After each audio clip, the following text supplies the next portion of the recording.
Today we are taking a look at your higher self's idea for you about the message you are meant to bring into the world.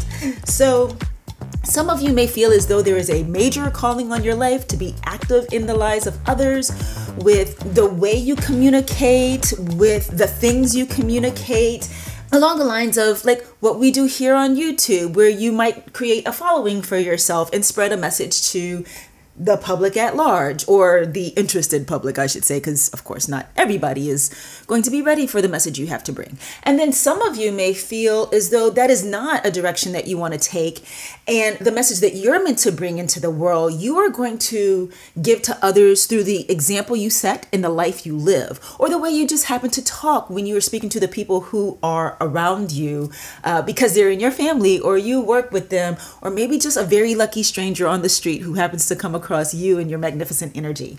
So we're going to begin by pulling from the Unfolding Path Tarot. Using this deck, we are going to take a look at the topic or area the message you are meant to bring into the world pertains to. Okay, so what message?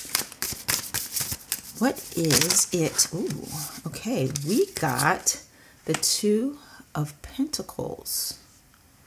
So the message that you're meant to bring into the world has to do with the area of the physical. So you may be someone who doesn't necessarily feel as though you have a spiritual purpose. Like, we all have a spiritual calling because we all have development that we do on an individual basis. But in terms of how you interact with or influence others, for you, it may not feel like it's about the spiritual or even the psychological or emotional, but more so about the, for lack of a better phrase, care and feeding of oneself. So that could have to do with ways of earning. You may be very connected to the idea of career counseling or consultation, or self-care in terms of our actual health, or the habits that we can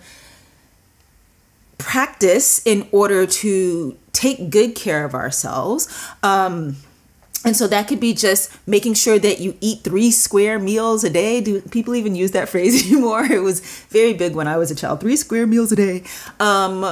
Or it could be about, you know, a message around the practice of medicine, or healthcare itself, and the importance of keeping up with one's, what's it called? When you go to your primary care physician, it's called the, it's not preemptive, but it's something like that, where you go to the doctor before there's a problem. I can't think of the word. If you can think of the word, tell me in the comments, but I'm pretty sure it starts with a P. So yeah, the physical side of life, those things pertaining to what we like to refer to as the 3D, those earthly matters of the physical self, the physical experience, the physical needs that we have. Your message is connected to that. So now we're going to use my Starlight cards to find out what that specific message you are bringing to people would be. Let's see what we have here. All right. You got, oh, it says here, nucleus. The power within stars is the power within you. So your message to others is around them knowing that they are capable of self-care. You know, there are some people who oftentimes will feel like life is against them. They may have been born into circumstances that were full of adversity, you know, downright dysfunctional or harmful.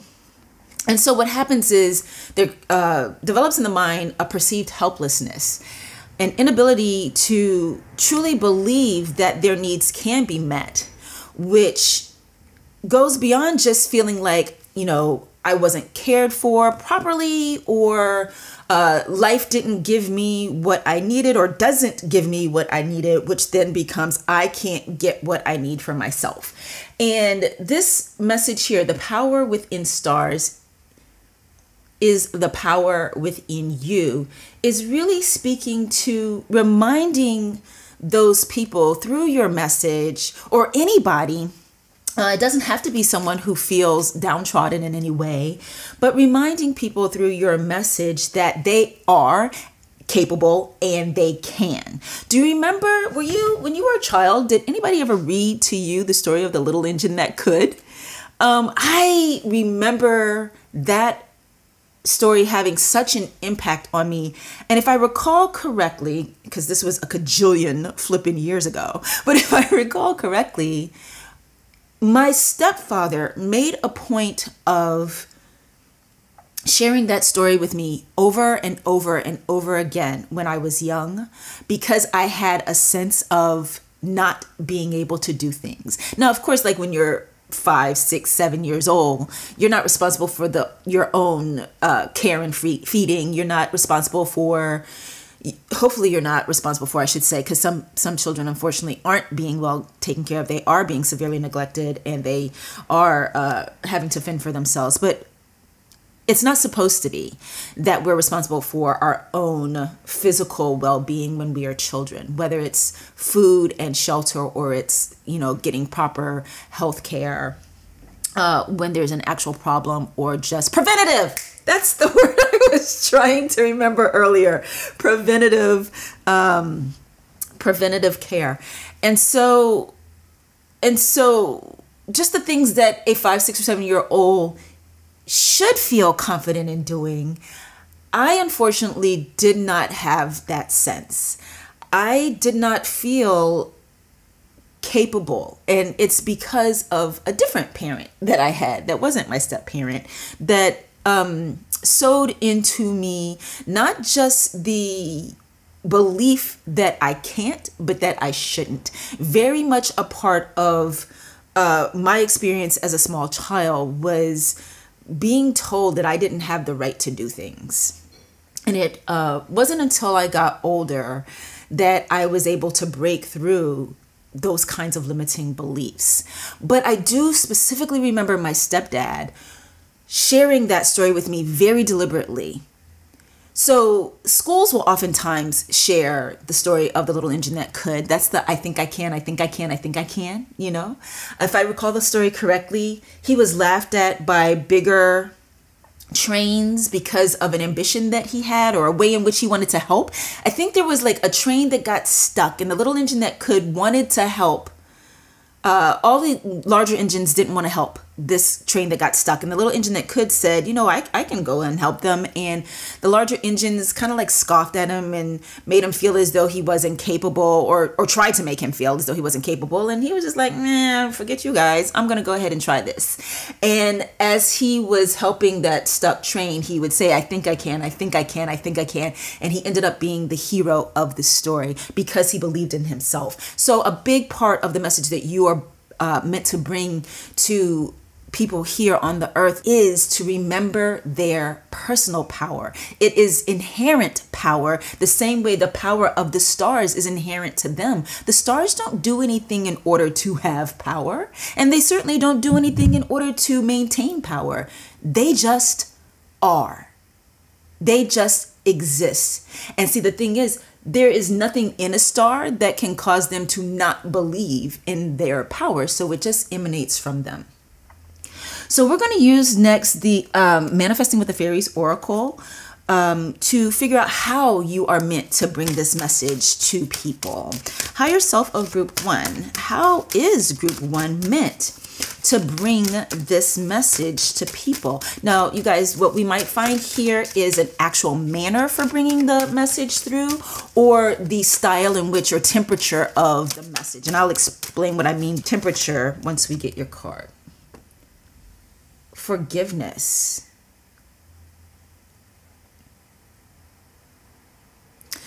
So some of you may have felt a little bit of a resistance to my interpretation that your message is to be one of helping people know that they can take care of themselves, that they can provide for themselves.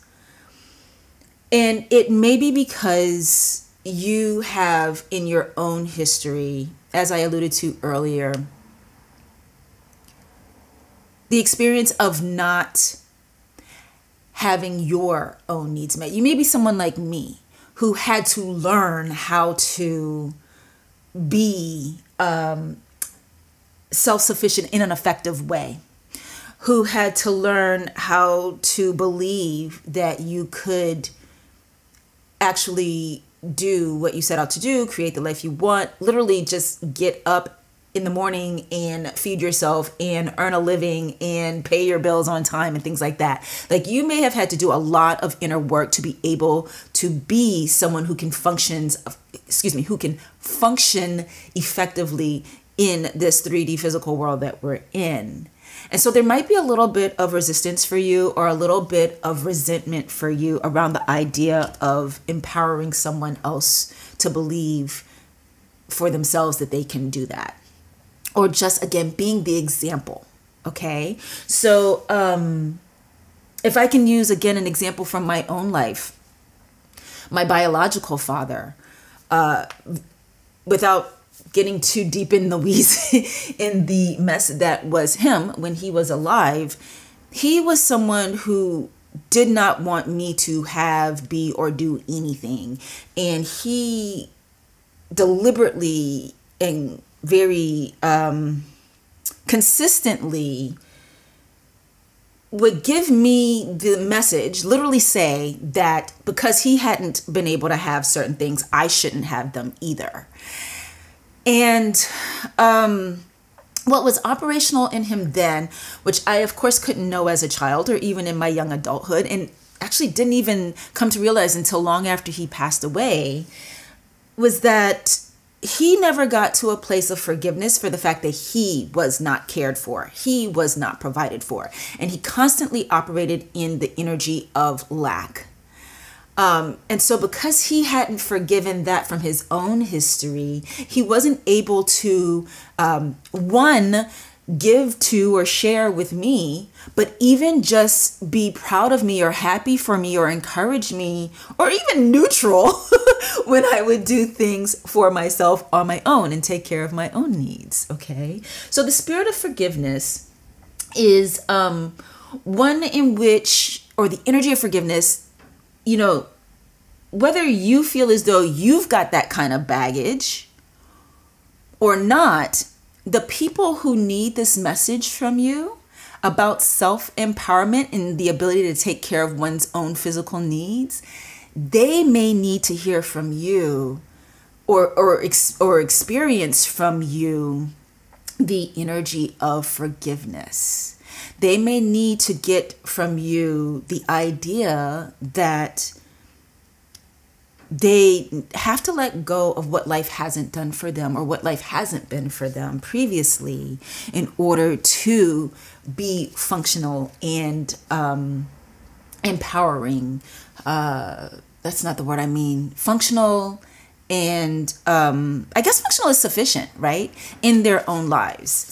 And living their personal power. Personal power doesn't have to mean I'm about to create a big empire and the whole world is going to know me. Personal power can literally just mean making sure that the plate of food I have for dinner every night has meat and a starch and vegetables and dessert. Don't forget your cake on it. I feel like I'm forgetting something. Dairy. I forgot dairy. Okay. So personal power is just the feeling that you can. All right, finally, we are pulling from the Chinese 5 Elements Oracle to find out the results that you will see in yourself and in others, or in yourself or in others. It could be an and or, from you bringing this message into the world. So you guys got redefine your boundaries. Fire dog, redefine your boundaries. Let me bring this so you can see it a little bit better. Okay. So what this is saying to me is that I feel like this is saying that you are going to see results. You're going to see this redefinition of boundaries show up for the people who receive your message, as well as for yourself. So by that I mean discipline. Okay, in order to provide for ourselves in our physical needs, it always has an element of discipline to it, or is actually reliant on discipline. It's more than just an element of discipline. It's reliant on being disciplined in the choices we make, the schedules we keep. So again, this could be making sure that you have a sleep schedule that you adhere to so your body can function optimally. Again, going back to my example that I keep going to about how you eat. Your consistency in working means your consistency in earning, and therefore your consistency in having money, which will then enable you to pay your bills. Going to the doctor regularly like you're supposed to. Speaking of, I feel so embarrassed to even be saying that because I am past due for my physical, so I need to get on that. So look at that. Even without trying, you guys are giving me the message of my power to take care of myself, right? So you will see with this message that you are here on the earth to bring, it's going to remind you about the importance of discipline in your own life. And so discipline and boundaries are one and the same. It is making choices that are effective for you, and it is also saying being aware of what things you know aren't effective and putting a boundary around yourself to not let that into your life anymore. This can include certain relationships because, our ability to take care of ourselves on a physical plane or in the physical realm can also be connected to the relationships we choose to participate in or to keep around. For instance, have you ever been involved with someone that the dynamic was so tortured for you that you started doing things that weren't good for your physical self, like eating bad foods or drinking too much, smoking too much, not getting any sleep at all, just letting your overall self-care fall, So the redefinition of boundaries is going to be evident to you in the people who receive your message, as well as in your own life. Okay, this is what I have for you today. Thank you guys so much for being here, and I will see you in my next one. Bye.